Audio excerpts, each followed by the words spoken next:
আবার একটি নতুন রেসিপি নিয়ে আপনার কাছে চলে এলাম। আলু, আমসত্ত্ব আর ভেন্ডি দিয়ে রেসিপিটিতে শুরু থেকে শেষ পর্যন্ত দেখবেন। গরম হয়ে গেছে, দিচ্ছি পেঁয়াজ কুচি, লাল হয়ে গেছে, দিচ্ছি আদা রসুন বাটা, ভালো করে আদা রসুন বাটাটা ভাজবেন। রসুন লাল হয়ে গেছে, দিচ্ছি মশলা, হলুদ গুঁড়ো 1 চামচ, লঙ্কা গুঁড়ো 1 চামচ, জিরা গুঁড়ো 1 চামচ, ধনে গুঁড়ো 1 চামচ, লবণ 1 চামচ। মশলা ভালো করে কষে নিতে হবে। মশলা কষা হয়ে গেছে, দিচ্ছি কিছু আলু ঢেঁড়স,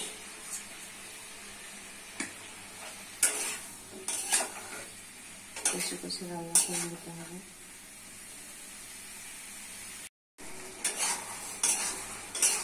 কষে নিতে হবে,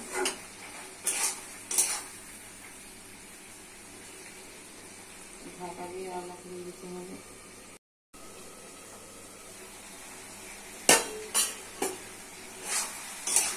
মাছ কষা হয়ে গেছে, আলু ঢেঁড়স দিয়ে দিচ্ছি জল।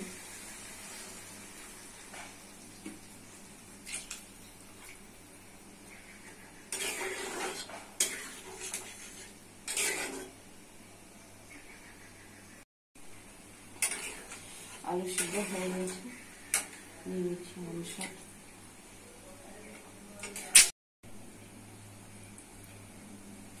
হয়ে গেলে নাম করে দিচ্ছি। রেসিপিটি রেডি হয়ে গেছে। কত সুন্দর, কত টেস্টি। বাড়িতে করে খাবেন, পরিবারকে করে খাবেন। সাবস্ক্রাইব করবেন, সঙ্গে থাকুন, পাশে থাকবেন।